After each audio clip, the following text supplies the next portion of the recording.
really like the title, Fortitude and Resilience, and I would say that every young Nigerian, like, I think you are born with that, by default, you're supposed to have it. Because, it's like everything, the odds are stacked against you already as citizens of this country.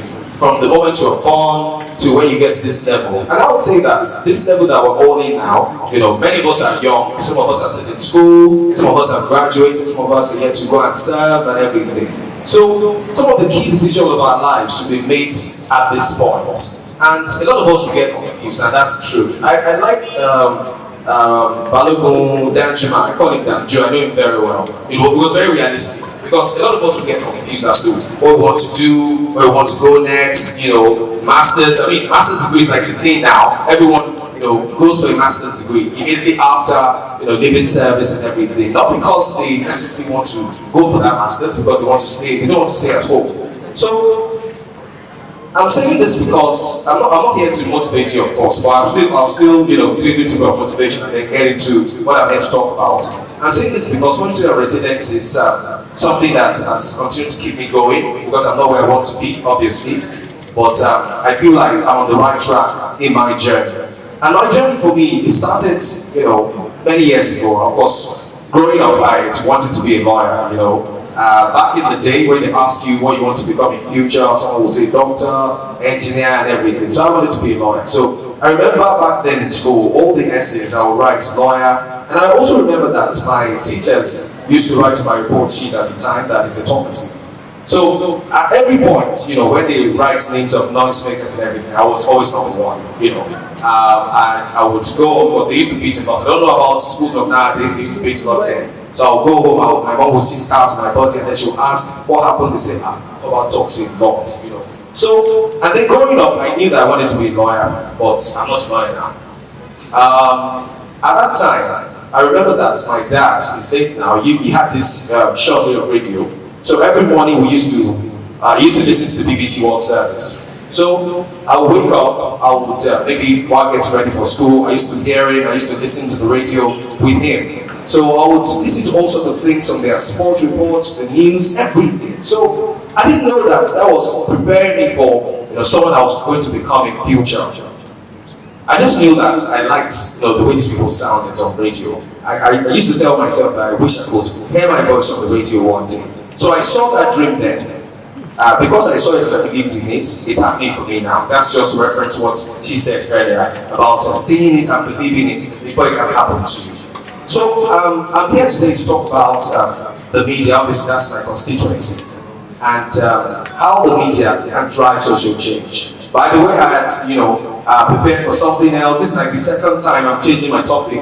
Shout out to the organizers for bearing with me. So this is like a bit of a digression to what we've heard all day from entrepreneurs, businessmen who have had big business ideas. Mine is not really a big business idea, but I think that if we take it very seriously, we'll be able to, correct some societal ills that we have. So, if I'm to ask anybody now, if you hear the name, say Mexico, the first thing that comes to your mind, you think drug cartels, you think illegal migrants, you think rapists and criminals and what have you. Why do you think that? Because that's what you've been made to believe. Many of us watch, when you go to an office, the CNN, when you go to the bank, the CNN. So usually, this country is the kind of image we see, the kind of videos we watch, the stories we hear about them. Group of Mexicans trying to cross the border into the US, group of Mexicans that were caught members of a drug cartel, a group of people from maybe Honduras or El Salvador, all of those things. So does that now mean that that's the only thing that Mexicans are known for? Does that now mean that that's the only thing that Mexicans do? The answer is no. But many of us feel like, this is what this country is, or this is what these people are because of what has been defined to us by CNN. I said earlier that, I've seen a lot of TED Talk videos. I saw one that inspired me many years ago. It was Chimamanda. So she was talking about something like the danger of a single story. And she gave different examples, and that inspired me a lot. And I said that, look, one of the ways that she was correcting our narrative was by telling African stories the African way. So I said to myself that I can also tell African stories the African way through the media. I'm not the writer, but I can tell the African story through the media. So a couple of months ago, on Twitter, the daughter of the former US President Bill Clinton, I think her name is Chelsea, so she tweeted something and said 40 out of 51 states in the US, they still have child marriage as something legal. I was shocked because when you hear child marriage, when you hear underage marriage, all the bad things you think about Africa, that's the first thing that comes to mind. A 12-year-old is getting married, you think about Africa. But I now saw that, and I Googled it, and saw the prominent states in the US that these laws, by the way, they are old laws, but they're still there. I'm not saying some people are doing it, but the laws are still there. So the way some of our laws will say, oh, if this person is not doing this, the person will pay 20 naira. Because at that time, maybe in the 1970s or whatever, 20 naira was big money at the time. So the laws have not been changed. So that's what happened to the United States. But a lot of people, when I told one of my friends, he was surprised. I said, in the US, they have child marriage. Wow, like I used to think it was Africa. Okay, let's leave that one. Another one, I remember, I think it was the NSAS protest. So the UK Parliament was discussing issues in Nigeria and everything. And so one of the members of Parliament stood up and said, the former head of state, Yakubu Gowon, that he fleeced Nigeria, stole money, he did this and that. The video went viral, it trended everywhere. So I now asked myself, okay, the problem was not that Gowon stole money at the time. The problem was, I asked myself that, how long did it take the UK government to now tell us that Gowon stole money back in the 60s and 70s? Another question is, they have all the big banks, the HSBCs, JP Morgan Chase, all the big financial institutions that when the money gets stolen there, the funds pass through those banks, the funds go to their own country, and then the funds remain there for many years. After 5, 10, 20 years, they return the funds to us. We have to negotiate with them, we have to beg them. They now tie conditions to those funds. The other day we were talking about the money stolen by the former Delta State Governor, James Ibori, 4.2 million. When he stole it back in 2006, 2007, it was 4.2 million. 2021, they're returning the same 4.2 million.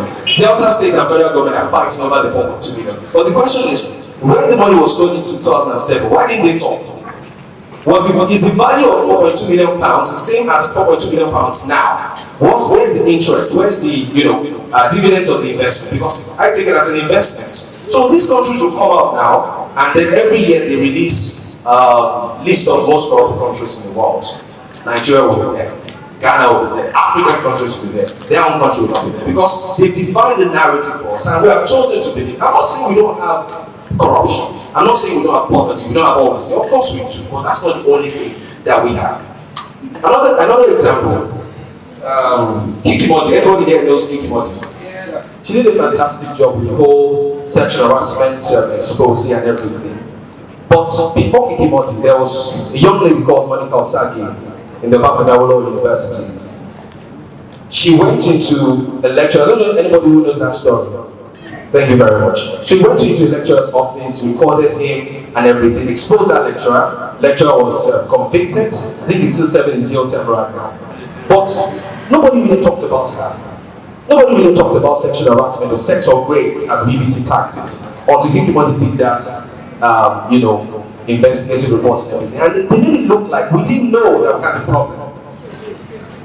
So was it that someone did not tell the story? Or was it that we didn't know? Of course we did. Of course, someone else told the story, but because maybe we have a penchant for anything foreign, so we had to wait for the BBC to, collaborate with Kiki Monty to do that story before we accepted it. And that's the problem. So, why haven't we been able to harness the, opportunities available for us to redefine ourselves through the media? Okay, I represent the media constituency like I mentioned, and I will just walk you through some of the challenges that we have in that sector. In Nigeria, for example, there's something called the ownership factor. Another thing, of course, is the repressive nature of different governments, which of course is evident presently. You see the NBC knocking about your head. A lot of people don't even know what to go through behind closed doors. I was surprised when I was seeing young Nigerians bash Nigerian media during the NSAS protest. Do you know how many stations got fined at that time? Quite a number of them. And the thing is, when you get fined, In some stations, they don't even care. They tell you have to pay for it through your salary. That's what it is. Not mind if you're trying to just be the voice of the people at the time you got fined. So this is why a lot of journalists, lots of media organizations, try to be cautious in the things that they do. I realized that back then when I was studying history, everything about Africa was defined by the West. A place did not exist until a white man got there. They say Mongo discovered River Niger. You ask yourself, so people that were there didn't know that there was a river. You hear Lake Victoria, Lake this, Lake that. So that means that people in that community didn't know that there was a lake there. That's not true. I was telling someone some time ago that I wish we could have a situation where movie makers in Nigeria will start making movies about African deities, Shango and Ogun. They say, no. I said, why are you saying this? You watch Marvel, you watch DC, you watch Zeus and everything. Because at the end of the day, these are old Greek gods or old Roman gods that they've turned into fiction. And it's making millions of dollars for them. So why can't we also transform that story, redefine the narrative about these so-called devilish or cultic deities and make money from them as well? So I'm here to charge us really that the phone you are using, the Twitter, the Instagram and everything, start using it to change the narrative. Don't let the West define the narrative about us anymore. Because yes, there's corruption, there's poverty, there's insecurity, but that's not the only story about Nigeria. There is terrorism in Mali, there is this, there is that, but that's not the only story about Mali. There are Palestinians, there are members of Hamas, terrorist group, but there are Christians in Palestine as well. There are people in Syria. Yes, Assad has been there for many years. He just won another election. He's going to remain president for another couple of years. But there are Christians in Syria that don't want him to leave because they feel like he's that unifying figure. If he leaves, different terrorist groups will spring up again, just the way we have in Libya now. But you won't get to hear about the Christians in Palestine. You won't get to hear about the Christians in Syria. You won't get to hear about the other things that Nigeria does apart from Boko Haram, poverty, insecurity. One of my cousins was coming home from the UK one time and she said, she's not bringing her iPhone X Max so that they are going to snatch it, that there's lots of crime rates, I said,